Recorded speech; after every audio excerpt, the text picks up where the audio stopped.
Hello, everybody. Welcome in to another edition of HeadCoachU. I am Bryan Fischer, joined as always by former BYU and Virginia head coach Bronco Mendenhall. And another special guest rolls on this week, Chris Klieman, the head coach at Kansas State. Chris, thank you so much for taking time out of your day and jumping on with us. Appreciate it. Thanks for having me, guys. Absolutely. Well, fantastic to have you on. And was talking with your AD, Gene Taylor, a couple weeks ago about your hire back in the day. We were joking beforehand. It's been 4 years. It seems like it's kind of flown by in a pinch. It has gone so fast. Hard to believe it's on year 5. Throw the pandemic year in there as well. But no, I pinch myself to think that this is the 5th year, and basically the football team has cycled through with majority of our players and still a handful of these 6-year guys that it's hard to keep track of. What do you remember most from your transition in the process of leaving your previous job and then transitioning, or the process to Kansas State? What do you remember about that whole process? It was a blur. Bronco, a lot of people forget that I got hired when Coach Snyder retired, and we still had a semifinal playoff game to play against our number one rival that we could not lose that game. And it was going to be the last game at the Fargo Dome, and we were able to win that going away with a really good quarterback named Easton Stick that had a tremendous game. And then there's 3 weeks before a national championship game. And so just juggling back and forth, getting recruiting rolling at Kansas State, trying to manage my job, because I wanted to finish that job. And I owed it to those kids to finish the job at North Dakota State. And Gene and administration here were great. They knew I needed to finish that as well. And so we were able to do that. So it was just kind of a blur, just going back and forth from Manhattan to Fargo. And then right after the championship game, getting on a flight and coming here and starting and rolling. It burned a lot of energy during those probably 4 weeks by the time it was hired to finally getting here. Well, with a 3-week break between the semifinals, I won't say a break, with a time period, Exactly. a 3-week time period between the semifinals and the finals. If it wasn't, because I know you've done it before, but if you weren't transitioning to a new job, managing that 3 weeks, what was that like? How did you structure that? We did a really nice job. I'd learned it under Craig. Coach Bull was there, and I was with him for 3 years in 11, 12, and 13. As a DC and DB coach. So I kind of knew, and we had a pretty good blueprint to what to do of the right amount of rest, as well as the right amount of getting the guys ready to, 4 or 5 days of just conditioning and lifting to walk through after walk through after walk through, because these kids aren't in school. We're going to find this out at Power 5 when we go to a 12-team playoff. That's the whole Christmas break. Now, we're going to be prepping for more than just one game, but that's the Christmas break. And I always had a great appreciation for those players, because they played a championship game on Saturday and always started school back for the spring semester on Monday. And that's what we're going to get into and evolve to. But what I would say, when you get an opportunity to play for a national championship, they're few and far between. It's a bucket list. It's something you pinch yourself. And we had the opportunity to do that 7 times at North Dakota State during my 8 years there. It was our guys, when we'd win the semifinal game, they kept in the locker room, kept chanting winter camp, winter camp, winter camp, because they knew they were going to be there for 3 weeks. That's a great way to frame it. I was thinking, just as you were talking, the winter camp motto, it seemed like fall camp, just as I was listening to you kind of compare it. Yep. It was. And the fact of, getting your top 40 guys healthy, but almost having another spring ball. It was bowl prep for those young kids. I mean, we were meeting with those kids. We were going through base installation. We were practicing as if it were the first week of fall camp, and a little bit of scrimmaging, but just trying to see who are the next guys coming up. And, that's the thing that this profession is that I love so much, is the development. And you're never not developing players. And that was a great way. I thought it was a huge advantage that we had for a better part of a decade. When you consider the development process, and versus the immediacy now, or the tendency for kids maybe to want to leave if their opportunities aren't what they exactly might want them, or the time frame or the timing and how fast they get on the field. How are you balancing that, and are you balancing that? How do you think that's affecting college football? Well, we have to adapt and adjust as best we can. The transfer portal has been actually really good for Kansas State. We've had a lot of really good players come out of there. We had a kid named Julius Brents that transferred in here and got drafted in the second round, and countless other players that did the same thing that had immediate impact here. But it's when we talk about development, the other thing that we develop is nonstop relationships and caring for kids, getting around them as much as you can, whether it's at a meal, at a snack, at a weight room, in the locker room, and just continuing to recruit your own roster all the time. And that's something that, we don't take lightly. We don't take for granted. And like I said, we've lost a handful of kids like everybody in the country has, but we haven't had that mass exodus because I really believe from top to bottom, not just the football staff, but the recruiting staff, the sports staff, strength staff, nutrition, athletic training, all of us are around these kids all the time and continuing to build great bonds. When you consider the transition from North Dakota State to Kansas State, how much did you know about Manhattan, Kansas? How much did you know about the state of where Kansas State was? What you inherited versus maybe what you thought you were inheriting, and maybe what did you discover just as you were transitioning? Well, we all know that what Coach did was the greatest turnaround in college football history. And I admire Coach and what he did here. I'm an Iowa guy. I grew up in Iowa. I grew up going to Hayden Fry football camps. I thought I was a quarterback Bronco, but I really was a defensive back. So I would be in the quarterback line with Coach Snyder. And then I'd get thrown into the DB line with Bob Stoops. I mean, you talk about a staff that Iowa had. I mean, it was phenomenal. But I was fortunate enough twice as a player when I was at Northern Iowa to play at Kansas State. And so those were probably in the days weren't a lot of people at the games in the mid to late 80s. And then at North Dakota State, we had a great chance to come down here in 2013. And we probably had the best FCS team in the history of college football. Went undefeated that year, beat a Kansas State team that had really, really good players in a game that was as probably hot a game as I've ever played. So I knew the fan base, and I knew coming down here, wow, what a difference that place was. And just had always watched them and seen them from afar. And then, truth be told, when Gene Taylor got the athletic director job. And, when he left me at North Dakota State, basically he just said, just keep winning national championships. Everything's going to work out.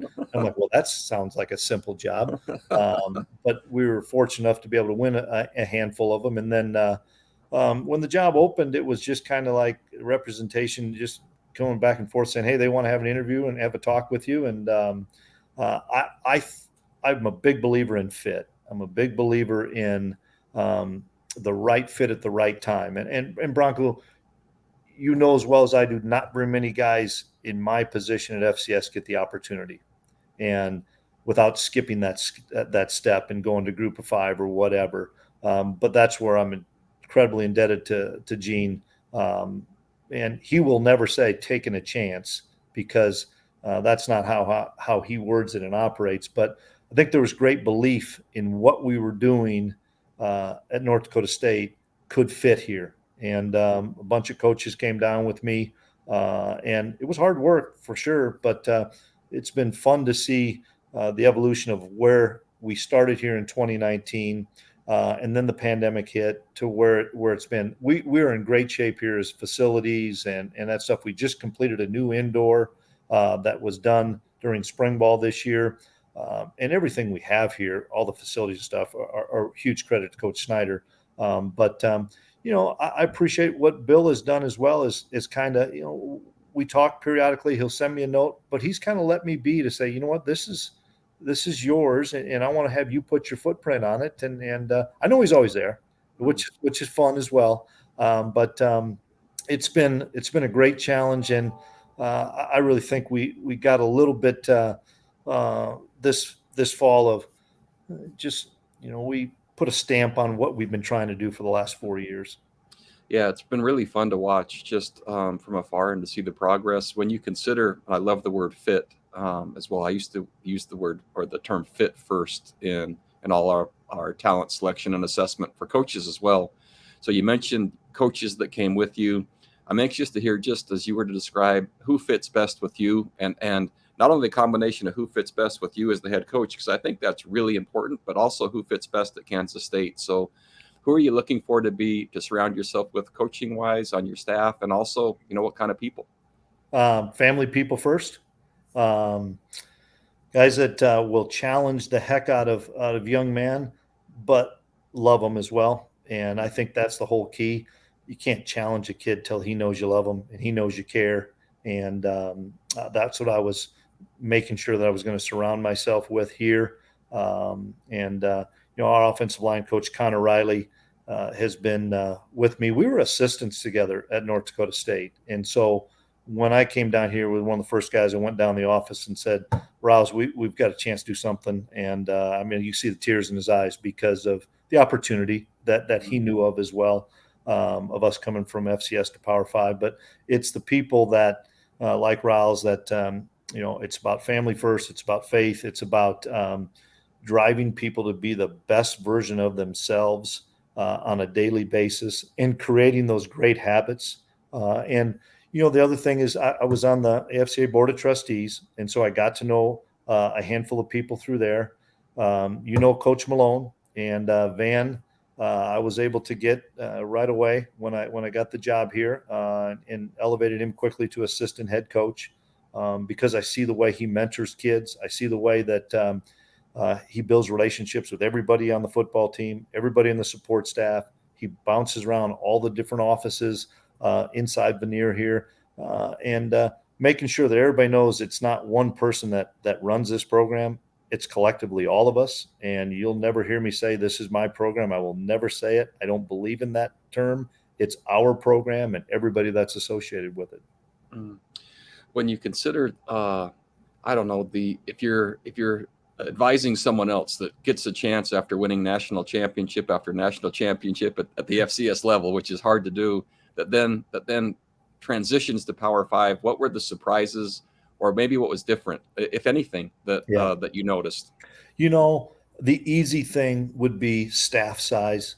Mm-hmm. Having more strength coaches, having more support staff, having more people in the recruiting office, and we were probably on the lower end of it here when I got here, as far as because Coach was doing it the old style way and what he believed in, and so we've evolved quite a bit as far as just getting more and more people hired here for design and creative media and all that stuff that is kind of blowing up. But I've said it since the day I arrived here, Bronco, of football's football. And I'm a big believer in that. One of my best 3 or 4 years of my life was coaching Division III football. And I was at Loras College in Dubuque, Iowa. Jim Collins is the president there that hired me, and still a good, dear friend, and still the president there. And I had a blast because that was the game at its purest. And those kids, paid a lot of money to go to school, got their degree, and had fun doing it. And some of the things that we've evolved with here, it still comes down to finding the right guy with character and integrity that fits what we do offensively and defensively, that we have 4 core values: discipline, commitment, toughness, and to be selfless.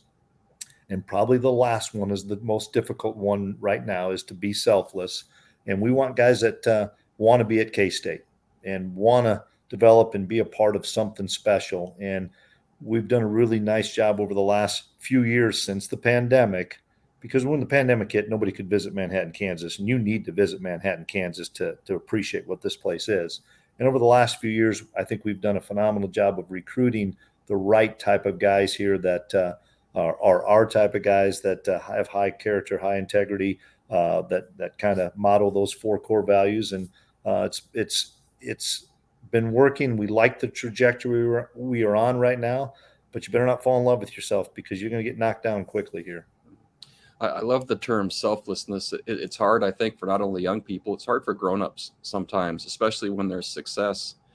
And as we know, the landscape is changing. And I mean, the words that everyone uses with the transfer portal and NIL, and I'm certain they have an influence of some point, at some point. Um, the selfless nature of young people, when you mention Division III, once you have to pay for or contribute to your opportunity, wow, it seems to level the humility and the gratitude component to where that's way more of an anchoring point. How do you see, I don't know, with Power 5 and with the facilities that you have and with the other opportunities coming for these kids, how do you see anchoring them in selflessness? How do you go about it? We get them around each other an awful lot. We do a lot of leadership teams, leadership groups, small groups discussion. We have different people lead those groups, not the same guy all the time. And we have a tremendous walk-on program here. And a lot of those guys are the lifeblood of what we're doing here. And I don't care if it's a 6-year senior now that has gone through and wants to play here in his super senior year. A lot of them walked on and earned a scholarship. And what I want is getting those guys out in front, because a lot of people that, the new freshmen that come in the last couple of years that are on scholarship and stuff, and they see whomever it may be, Ben Sennett, who's one of our best tight ends, it's an all-conference player, or Brendan Mott, who's a really good defensive end. Well, that kid must have been great his whole time here. He's probably had it pretty good, pretty easy. Getting those guys in front of guys and say, you know what, I paid my own way.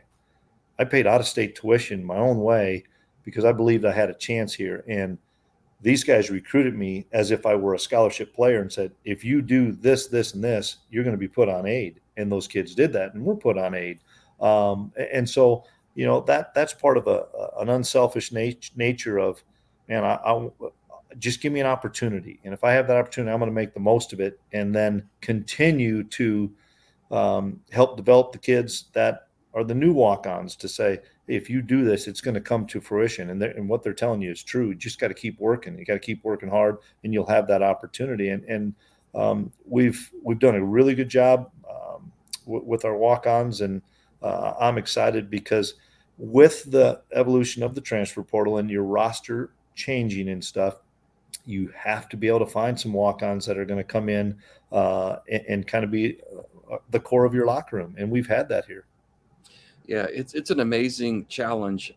And I think the ideal, and just listening to you and kind of getting a sense of your values and finding those that fit best at Kansas State, if you can have amazing players with the talent that you're hopeful for and the mindset and the gratitude of the walk-ons that are going to stick regardless, and so thankful, but also anxious to grow and mature based on if you do this, even though they're on scholarship, they want to grow, they want to mature, they want to develop, and they want to do it there, no matter who else wants them. That to me is the sweet spot to really, I don't know, where maybe the magic really happens. Well, you got to jump in with both feet when you come, and whether or not you come, a lot of kids are coming mid-year now. Mm-hmm. And I don't make that a mandatory deal. I mean, that's a family decision. Mm-hmm. We had a young man here from Wichita that we were talking about mid-year, and he said, Coach, I want to win a state championship in basketball. Well, then go do it. Yeah. You're never going to get that time back. Go be with your high school buddies. You'll be here in time. But whether or not you come in here mid-year, come in here in June, the recruiting process is one thing. But then when you get here, trust is earned. And you've got to jump in with both feet with the strength staff, because they're going to probably be lifting and doing some different things, running, conditioning, recovery, more than they've ever done.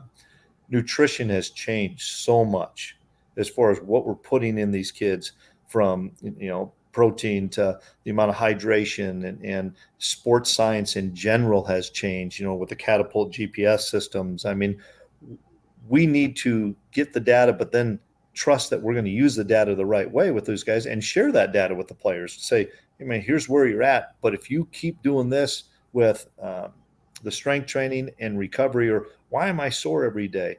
Well, do you get in the cold tubs every day? Well, no, I've never really did that when I was growing up. I didn't need to. Trust me, as you get older, you need to. or using the Normatex. And everybody wants to jump in a hot tub. That's a blast.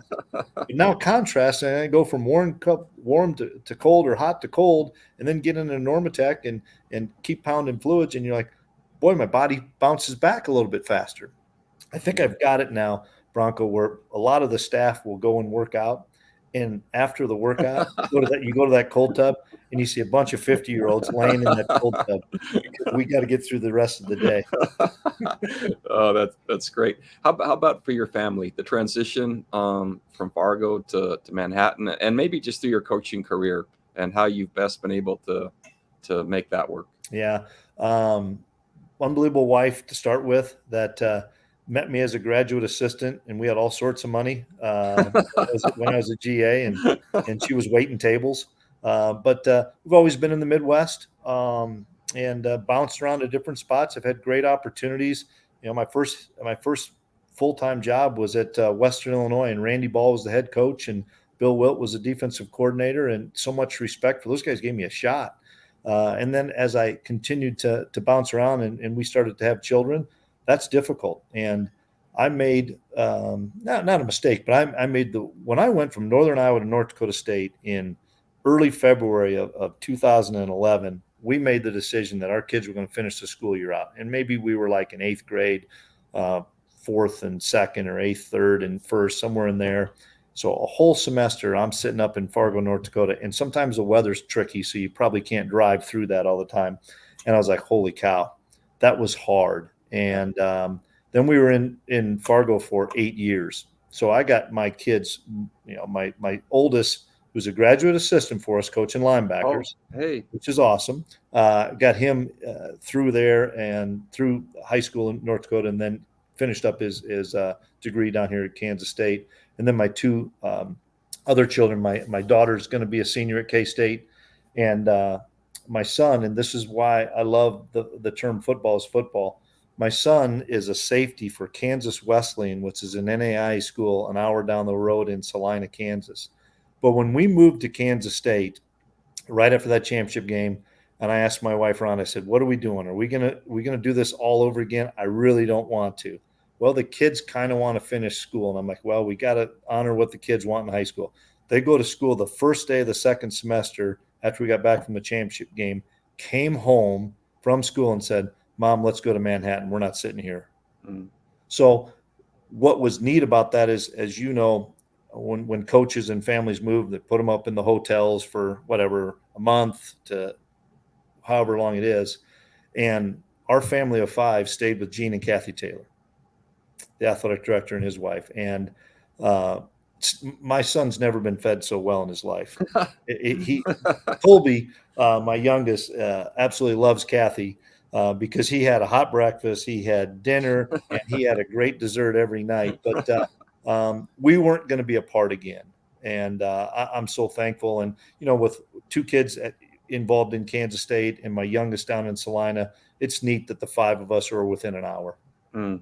So tell us about the state of Kansas and Kansas football and recruiting the state, and just maybe the culture throughout the different parts of it and how that fits for you. Yeah. It's a really under-recruited, undervalued state as far as high school football. When I arrived here, we talked, and we've got a great recruiting coordinator here in Taylor Bratt we're going to continue to win in the state of Kansas. When we were in North Dakota, we had to win in North Dakota. You had to win that state. And we were going to win in the state of Kansas. Well, we still had to continue to build relationships and inroads, but as of late, we've done a really, really good job. Almost half of our roster, a little less probably, is from the state of Kansas. A lot of scholarship kids, a lot of walk-ons that became scholarship kids, because there's something about playing for your state school. There's something about having the ability to get home when you need to get home. And it's been really good. Whether it's pretty broad now. You're going to go to Garden City and go 4 or 5 hours, and you can go to Kansas City in 2 hours. But the thing that I think was the misnomer that I even had is where Kansas State's located, right off of I-70. It's not in western Kansas. You can get there pretty easily, and we've got an airport here in Manhattan. And so I think the state of football in Kansas is good and continue to get better. I love the high school coaches. They have a couple of great clinics that we're involved with. Lance does a great job with his staff at KU being involved in them. And so I think it's very healthy, and it's continuing to get better and better. When you mentioned maybe playing for your state school, talk about maybe that influence on retention and maybe even the fan base. Do you see those things connected, and maybe players that want to stay through thick and thin when they're at the state school, and maybe the connection with families and fans when, like you said, over 50% of your roster is from the state? Yeah, it's fun on a Friday night when we're at a home game. We get done with our meetings about 8:30, 8:45, and bed check maybe it's at 10:30 or 10:45 based on what time we play the next day, and to see the lobby just kind of full of parents in state, out of state, but they're all reconvening here in Manhattan. When we go on the road, the amount of fans that travel. We do a really neat thing here in May. It's called a Catbacker Tour, and we go to different smaller communities out in western Kansas, eastern Kansas, southeast Kansas, wherever it may be. Coach Tang takes a swing of it. I take a swing at it and go to different places. And our numbers were astronomical this year at all these places. Now, we were pretty good in football, and we were pretty darn good in basketball this year. But it was just fun to engage with those fans. It's a passionate fan base, and I love that. I want them to be upset when we don't play well. That I want them to continue to come out in droves for us. And the other thing that's really unique about Kansas State is the student support. That's dwindling across the country at a lot of places. I know I've seen it, and for whatever reason it is, but not at Kansas State. Our students have the best seat for a football game at the 50-yard line right behind the visitors bench, along with the band. And Dr. Frank Trace, who's the best band director in the country, does a phenomenal job with our band and our student section. It gets kind of loud. Sometimes, Bronco, that noise might be going on as they leave the huddle. Sometimes it won't be. I'm sure it's right on the fringe. I'm right sure. But I know we're not breaking any rules with it. And then you go to a basketball game, and all the students are at midcourt. They have the best seats in the house. And it's fun because our students are so engaged. When you get the students engaged, you get the community engaged, you get the state engaged, you get the region engaged. When you come out of that tunnel and you see 55, 53,000 and it's packed and sold out for every game, I mean, it sends chills down your spine. And I know those Kansas kids love the fact that they get to play in front of a full house every time they run out on the field. As I see the trends around college football, most stadiums, if they were a little bit under 40,000, capacity would be reached far more than some of the stadiums. As you mentioned, some of the fan bases and maybe the student sections are dwindling around the country. And those that can maintain it, really, to me, their culture, their identity, the specificity, the connection, but also the success.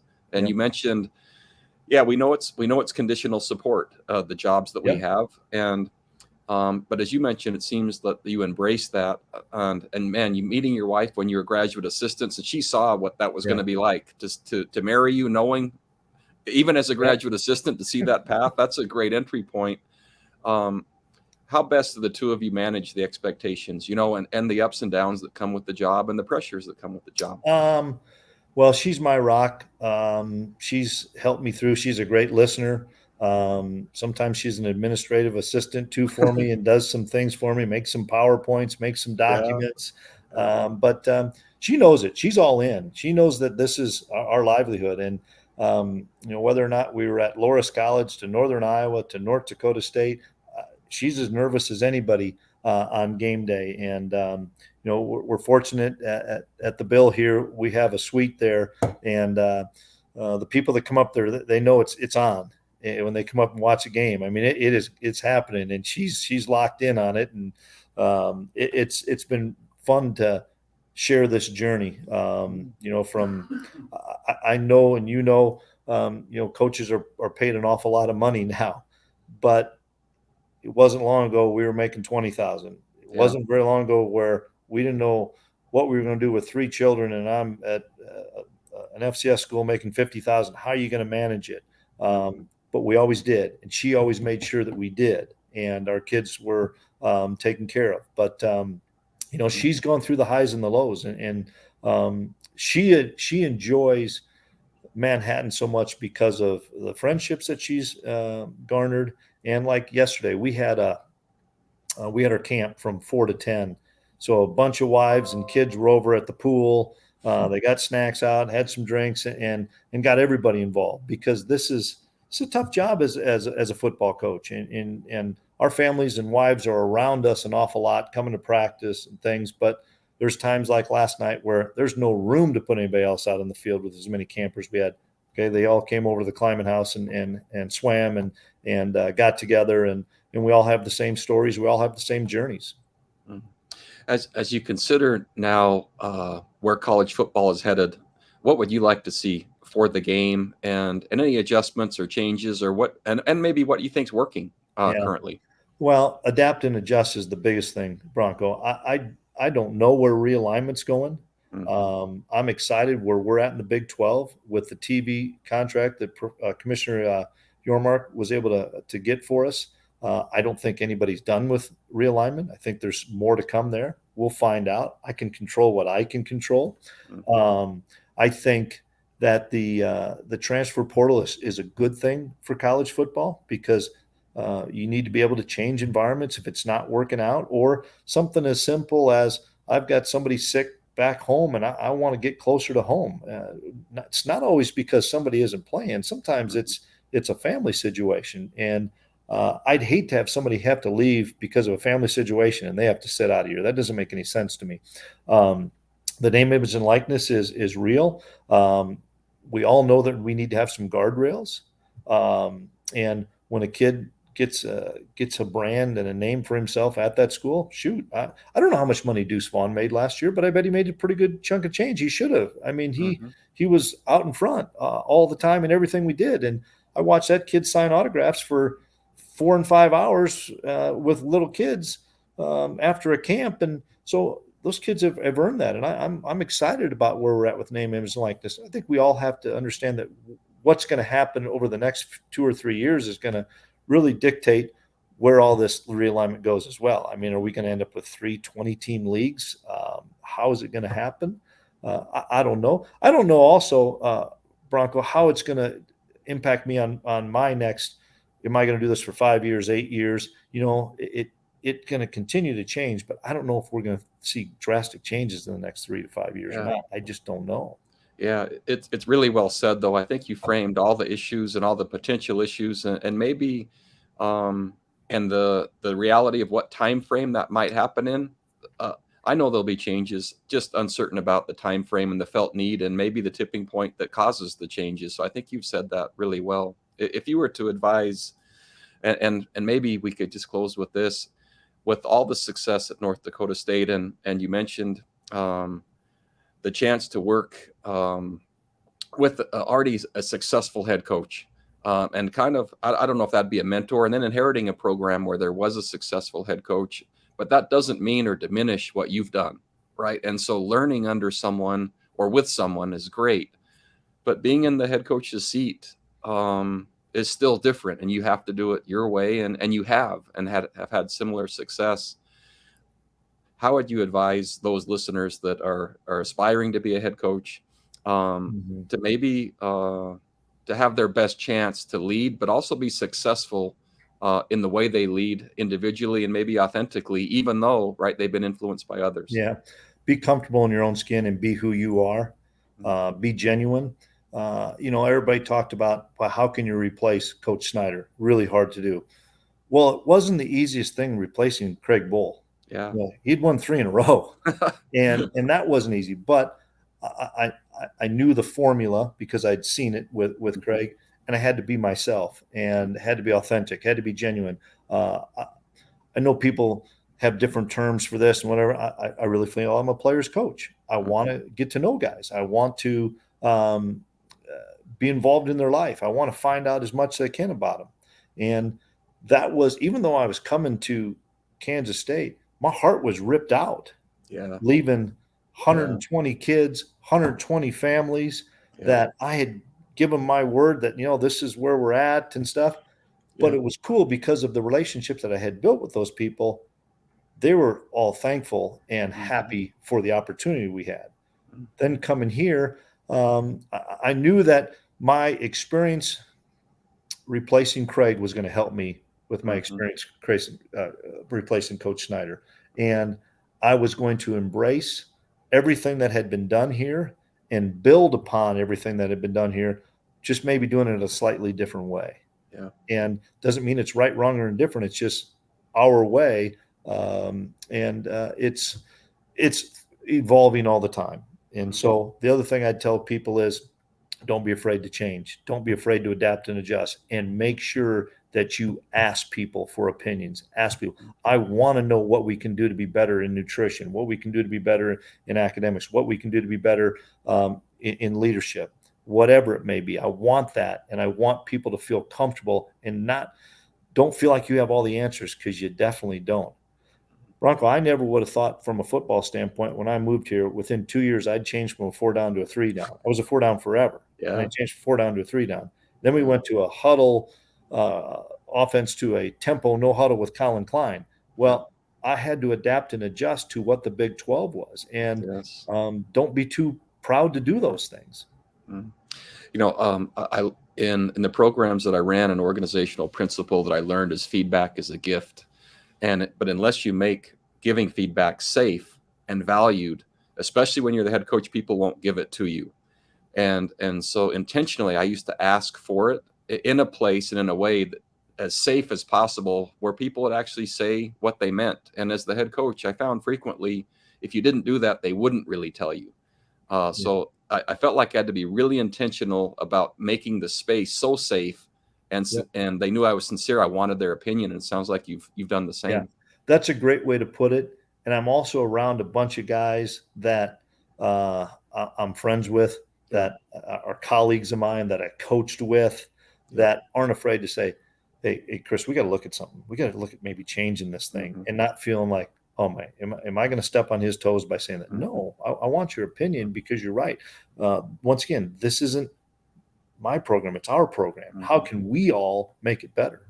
Well, and there's a great principle that involvement equals ownership. And when you create those involvement opportunities, just like you said, the ownership is really spread throughout. And that's where you capture the hearts and minds of everyone, which is the way your teams play. And so it shows. And I just really appreciate you sharing and coming on and giving us some insight as to what you're doing, how you're doing it, but maybe even just why you're doing it, which is what I'm hearing.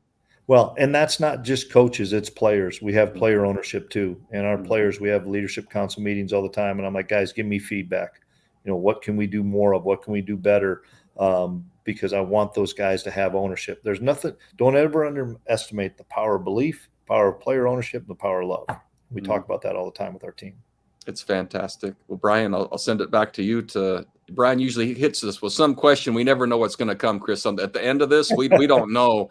And so I'm going to tentatively hand it over to Brian again, and we'll see what happens here. It's just because I keep throwing it back on him about kind of raising the bar, and you certainly have. I mean, you look back at last December, the way you guys won that Big 12 title game.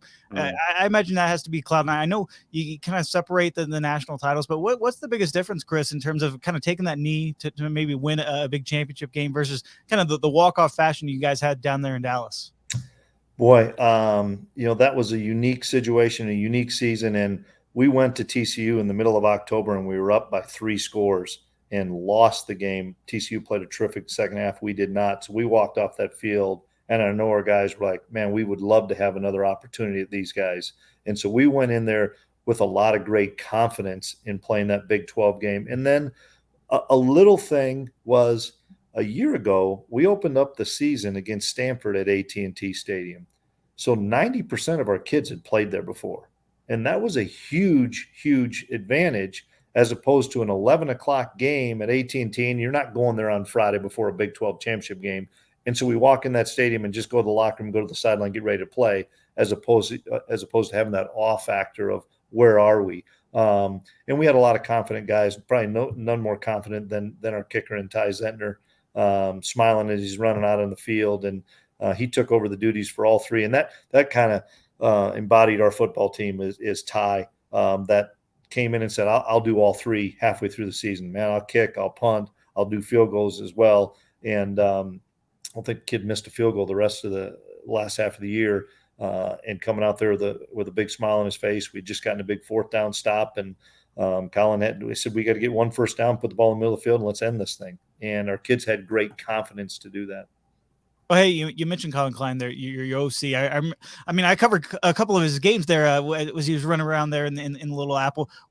Does that energize you a little bit to have such a young kind of influence in OC, and really a connection there for Manhattan and to the program? Well, without a doubt, the way Colin leads, he leads from out front. He leads as a faith-driven guy first. I kind of chuckle because Colin likes to spin the ball around a lot now, because I think he gets so tired of carrying it himself 35 times a game. So now we get in some spread open sets, go no huddle, and the ball is being pitched around. But I just see the way our players respond to him. And, he got put in the Ring of Honor last fall, which was a really emotional game for him, emotional time for him, but really well-deserved. And he's a huge part of why we're successful here. Not only what he's done on the field, but as importantly, what he's done off the field and how he's mentored young people. Well, fantastic times there for the Wildcats, not only for last year, but going into what is shaping up to be certainly a very thrilling 2023. So for Bronco Mendenhall and for Chris Klieman, I am Bryan Fischer. Thank you again for tuning in here for this episode of Head Coach U. We'll catch you again next week.